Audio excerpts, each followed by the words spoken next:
Selamat hari baik. Selamat datang di channel YouTube Fajar Rizky Widiatmoko. Sebelum menonton video, silahkan subscribe, komen, dan like video ini. Selamat belajar. Jangan lupa di sela-sela video ada kuis dan tugas. Semangat guys!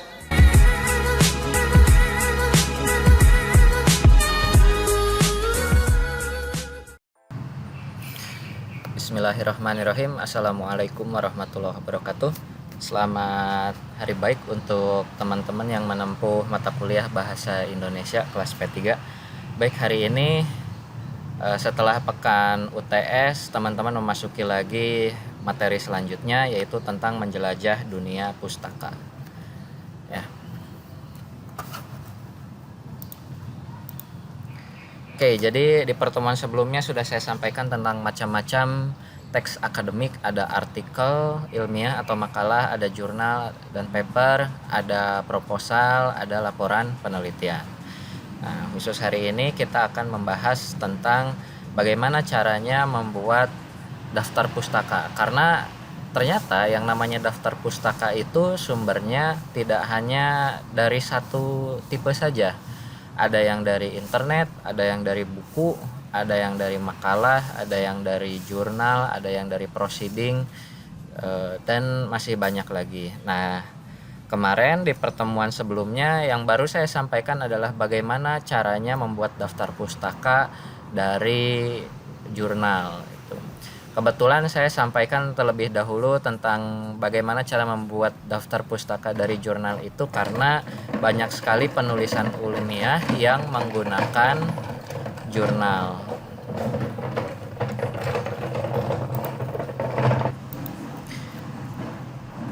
Jadi karena teman-teman nantinya ketika menulis skripsi, menulis paper, biasanya lebih mudah itu mengambil kutipan dari jurnal. Karena apa? Yang namanya paper dari jurnal itu adalah sebuah ringkasan yang lebih padat lagi dari suatu hasil penelitian.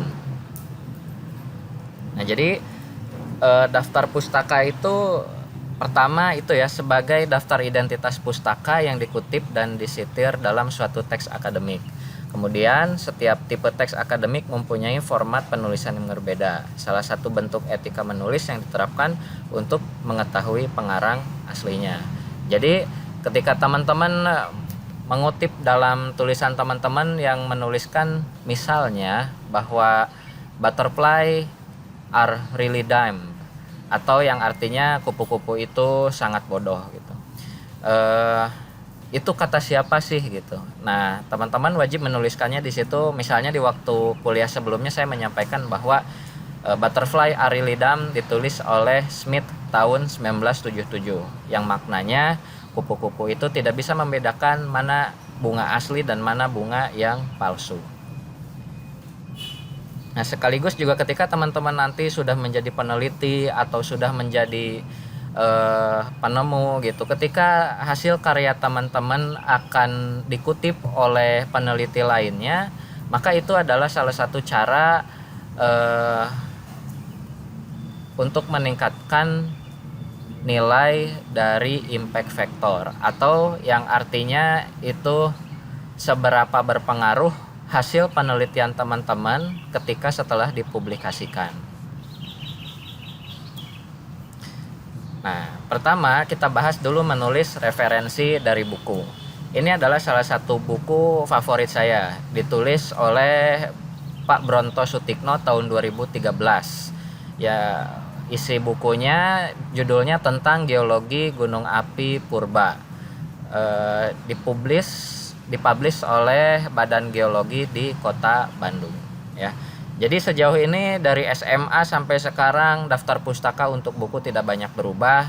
Nama, tahun terbit, judul, kota, kemudian penerbit dan kota. Nah, ini salah satu contoh ya.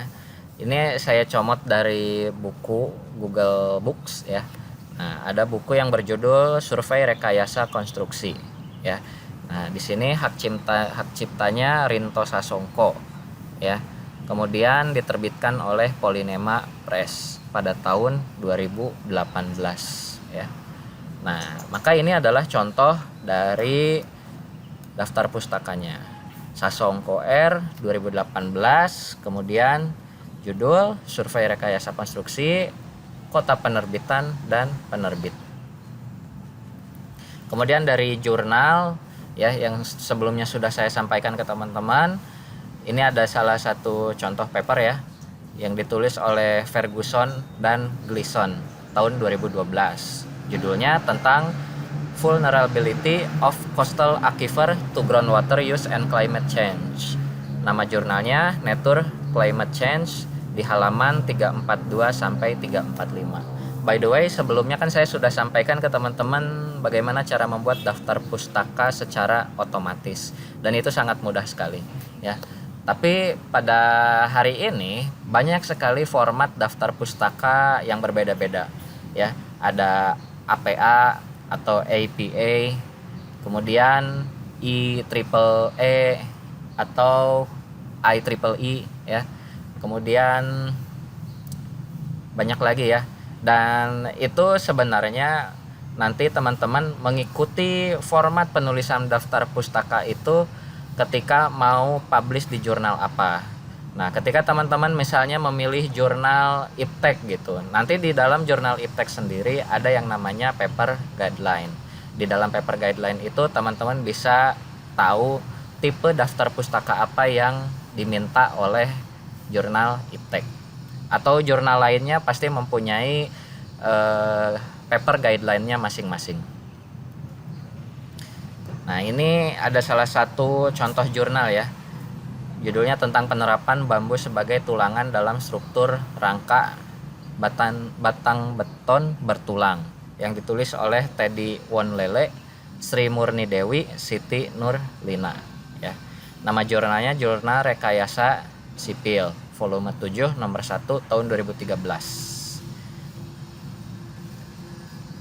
Nah, jadi ini adalah contoh dari daftar pustakanya ya. Wonlele T, Dewi SM, dan Nurlina S 2013, penerapan bambu sebagai tulangan dalam struktur rangka batang beton bertulang, Jurnal Rekayasa Teknik Sipil 7 dalam kurung 1 titik 2 halamannya.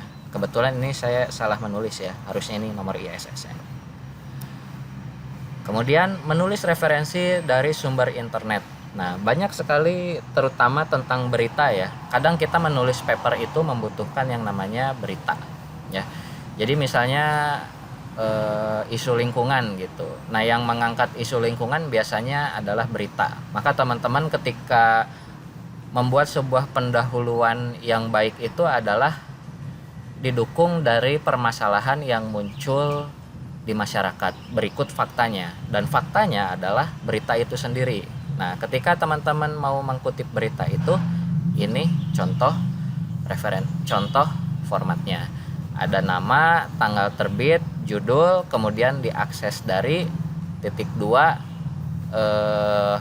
linknya. Misalnya ini penulisnya USGS ya. Jadi kebetulan ini lembaga United States Geological Service tahun 99. Kemudian tanggal terbitnya ya, kemudian judulnya Inside the Earth, kemudian diakses dari retrieve from. Nah, ini ya linknya. Nah, ini misalnya ada sebuah halaman ya, Dishub akhirnya buka beton rekayasa lalin di Mampang, dan ini linknya. Ini penulisnya Carlo Venantius Homba, kemudian ini tanggalnya. Nah, ini adalah contoh dari daftar pustakanya.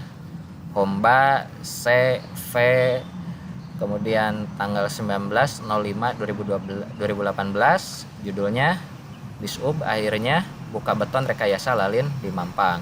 Didapatkan dari titik 2 http bla bla bla. Ya.